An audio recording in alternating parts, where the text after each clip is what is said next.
Hi everybody, I'm Ruechel and welcome to this portion of the PCS Journal. We sit down with the Superintendent of Pinellas County Schools, Dr. Michael Grego. Glad to have you with us, Dr. Grego. Good to see you. Great to see you. There's a rumor we have a school year again.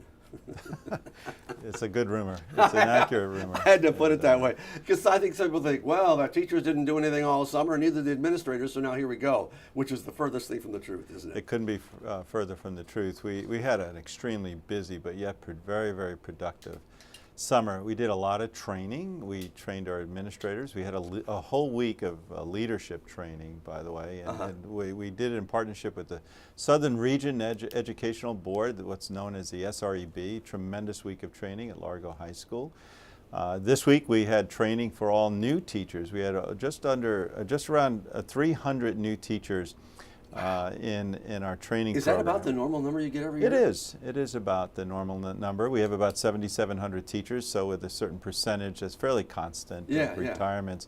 So we're over at Countryside High School. We closed that out today. We've had a great week of what we call Embrace Pinellas, where they get used to Pinellas County, the school district, and their questions are answered, but subject specialists are coming in to talk to those teachers specific to the grade level. And so our goal is to have every teacher prepared for the first day, whether they're new or they're veteran teachers. Our teachers come back next Tuesday, and they have 7 days of preparation, which is more than ever before, and I truly appreciate them and the time and the need to prepare for a smooth school opening. That may sound stupid, but do they do this on their own time, or are they paid? Or oh no, we pay them. Yes. Okay, well, no, I didn't know that. So yeah. But let me say, a lot of our teachers show up even extra early, and some of our school principals are bringing their teachers back.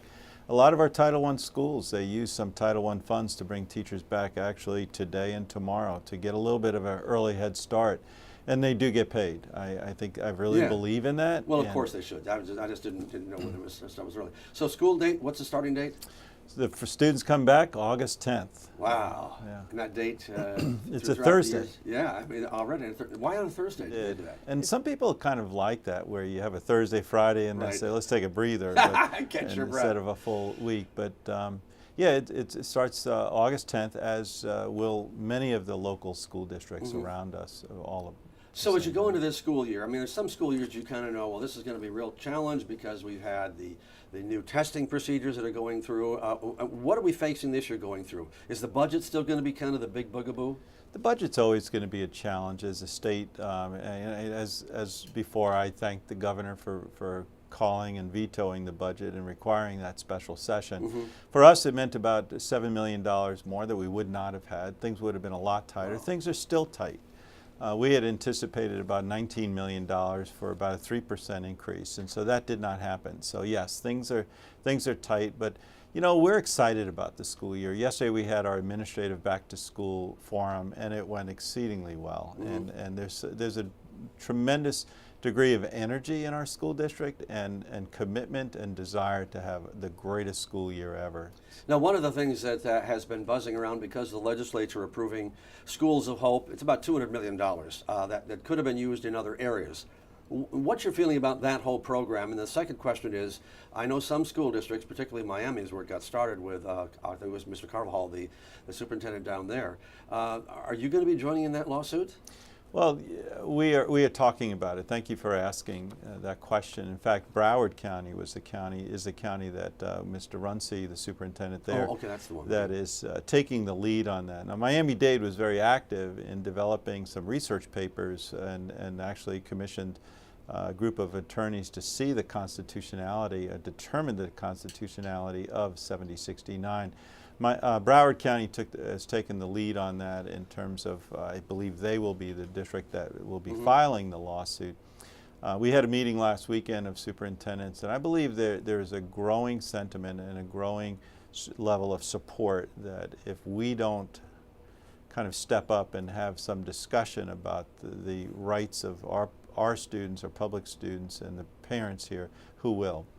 And so our school board has had this discussion in a workshop about 2 weeks ago. We did last Tuesday in a school board meeting. I'm getting a sense that they're getting more comfortable to investigate, and they've charged Mr. Kapersky, their board attorney, with taking a look at the strengths of these arguments that are being posed. There's 5 distinct areas or grounds that this particular case will be Would that filed end on. up costing taxpayers money eventually if they had to fight it or not? Yeah, it obviously will in terms of that. And so what they're looking at is kind of a tiered approach. For example, Broward County had issued up to $25,000. And St. Lucie, which is a smaller district, had issued in their agreement up to $10,000. So what's happening is that the larger districts might look at around 25, medium districts might look at 15, and smaller districts might look at 10. But the thing that has to be looked at is what 7069 is doing in terms of millions of dollars being funneled away from the school district. So it's not about $25,000. And I'll give you an example.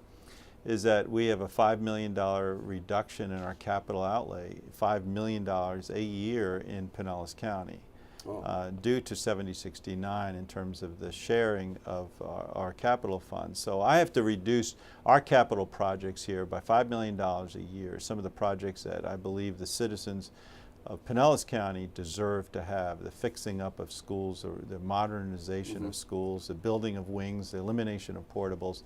And these are the things that are really causing tremendous reduction of funds. Now, supposedly the goal of that bill, that $200 million, was to be able to go into areas of low-performing schools and bring in charter schools that they're saying could or might do a better job, but at least kids would have the opportunity. So have you heard of any interest in our 5 schools that used to be low-performing, because you had a really good year this year? There's only one F, as we know, and that's in Fairmount Park, and all others have increased and are no longer in that status. So I always say that if we were a charter school, the state would be providing us a tremendous amount of funds. On the other hand, no, I have not received any interest. In fact, we, as you know, last year had to close University Prep, which was touted as one of those high-performing turnaround charter schools. And after 3 years of performing as an F status, we had enough. And so now we're taking over those students and at a very low achievement level, and we're raising them up. And so we'll take that kind of on the chin, but that's our responsibility.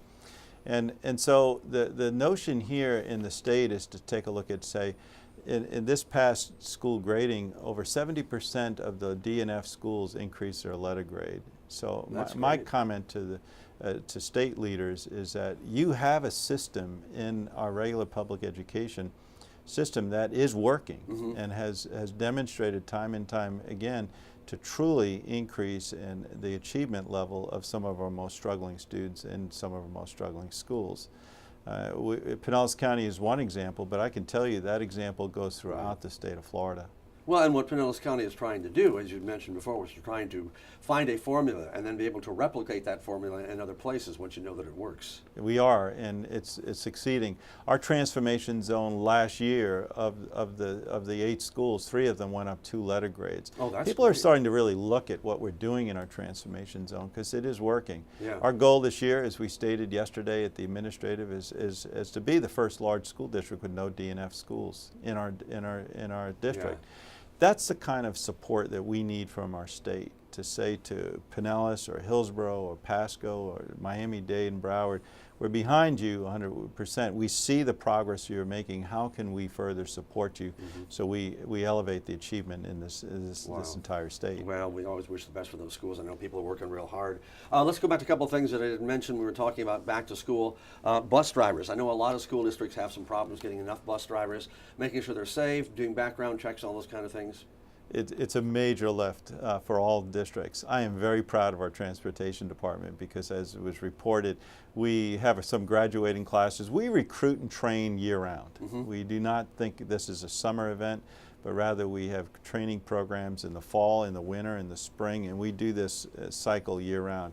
Even if we don't have a vacancy, Al, what we'll do is train people and put them on a training program, or as a double, kind of double up the drivers, because guess what? With the fleet of nearly 500 buses, there's always somebody who's going to be sick or absent or a little bit of attrition in any of these. So we have been very successful of really keeping what I think is a really tremendous challenge throughout the state. I think we've been a tremendous leader in this area. Now, for the first day of school, first week of school, sometimes there are bus problems.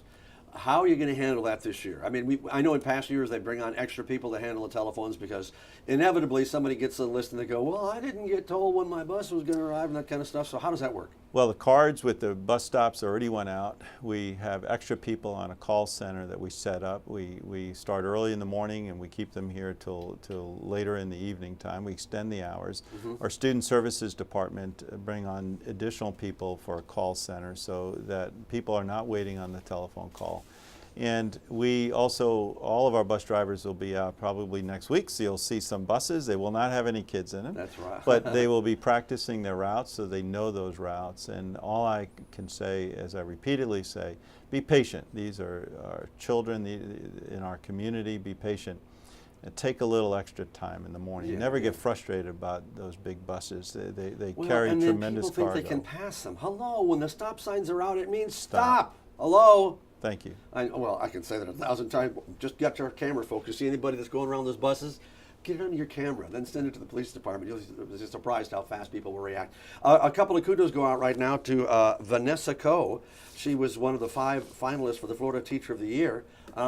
We've got some great teachers. We got some great teachers. Yeah. And you know, what a great banner year, Al. We had the finalists for, we had the state winner for the support employee, David Melnick from Lake St. George. He won the entire state. We had a finalist here for the teacher, Vanessa Coe. And I asked Vanessa, in fact, I'll give a little shout out to her. I asked her yesterday to address all the administrators as a teacher. Yeah. And she did a phenomenal job. Oh, wonderful. And so just kudos to her. And we also had Kevin Hendrick, who was the state finalist of Principal of the Year, the top 3 in the state. So to have a district to have the principal, the support employee, and the teacher in one year is extremely rare. And last thing I wanted to mention, where does it? Oh, just very quickly, because we only got a few seconds left. How did Summer Bridge go? What numbers did you end up with? It went great. It was well over 16,000 students. A lot of application. We did a lot of new curriculum. We revised the curriculum this year. We added field trips into this, so we got the students out into the community. Tremendous reception. Parents loved it. Students loved it. All right, so great stuff. School is on again. Parents go, hooray. Most of our kids love going back to school too, so it's going to be a great school year. We'll be back with more of our program right after this.